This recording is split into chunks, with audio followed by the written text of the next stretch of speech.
Bom dia, feliz sábado para vocês.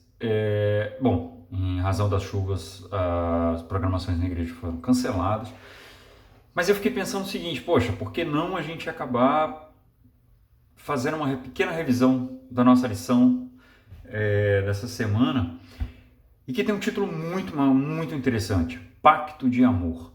Às vezes a gente enxerga os 10 mandamentos como se fosse uma obrigação e como se fosse uma punição. É cheio de nãos, né? Não matarás, não dirás falso testemunho, e faça isso, faça aquilo. Tá. Por quê? Por que a gente pode pensar ou chamar isso de pacto de amor em relação ao título da lição? Vamos começar a pensar o seguinte: você teria coragem de chamar Einstein para conversar com ele, discutir sobre a teoria da relatividade?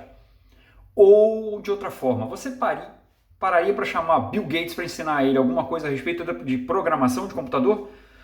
Vamos lá, vamos piorar ainda mais a situação. Vamos discutir ou conversar sobre as notas musicais com Mozart? Pois é mais ou menos por aí que a gente pode imaginar como é que foi feito a questão dos 10 mandamentos. Quem foi que nos deu os 10 mandamentos? Dá para a gente sentar e conversar ou discutir com Deus a respeito dos porquês de cada uma de cada um dos mandamentos? Por que não matarás? O que acontece? Dentro do direito, a gente tem uma coisa que se chama regra e norma. O que é a norma? Norma é o que está contido na expressão de regra. Não matarás, então, é uma regra. E qual é a norma dela? Vamos parar para pensar numa coisa. Quantos problemas se originam quando alguém mata uma outra pessoa? Quantos problemas sociais redundam desse ato? Agora vamos pensar numa coisa. Quantas vezes a gente acaba perturbando, ou atrapalhando, ou azucrinando a vida de alguém ao ponto de tirar a paciência dessa pessoa? Às vezes dos pais, não é isso? Pois é. Quando Cristo falou não matarás é muito mais do que tirar a vida, exatamente isso. Qual é a norma que está contida aí? Regra de convivência. Você vai conseguir deixar a vida dos outros muito mais em paz e muito mais tranquilo, desde que você não perturbe a vida de ninguém. Você quer ver uma outra coisa? Não dirás falso testemunho. Tem um ditado que fala, poxa cara, você quer saber quais os efeitos de uma notícia, né, falsa? Pega um monte de pena, sobe lá em cima do monte, joga aquilo, deixa o vento levar, depois você tenta catar cada uma delas. Não vai rolar. Então o que acontece? Não dirás falso testemunho é a mesma coisa. Quantas pessoas deixariam de passar raiva, ou quantas famílias seriam prejudicadas porque são prejudicadas porque as pessoas esquecem desse pequeno preceito, dessa pequena norma que está ali.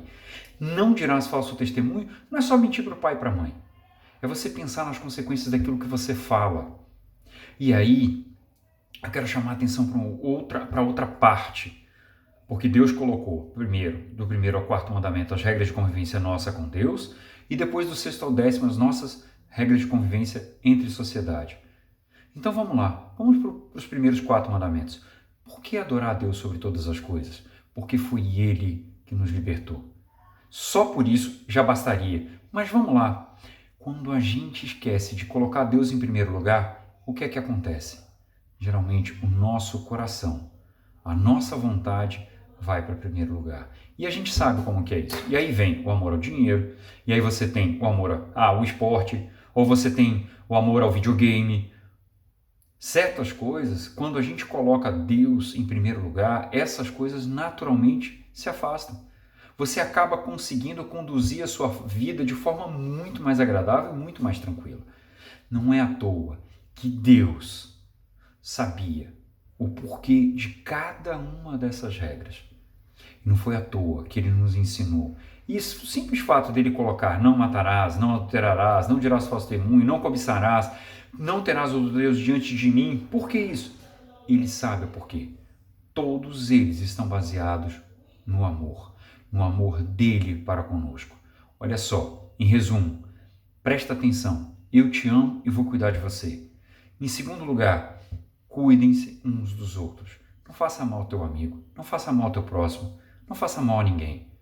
a gente vai conseguir conviver muito melhor. No final das contas, o título da lição tem tudo a ver com os 10 mandamentos. É um verdadeiro pacto de amor. E quando a gente aprende que as regras dos 10 mandamentos não são para impedir a gente de fazer nada, mas muito pelo contrário, para que a gente consiga viver muito mais feliz, a gente entende a profundidade do amor de Deus e fica muito mais fácil obedecer essas regras. Sabe por quê? Porque elas têm uma norma de fundamento, o amor.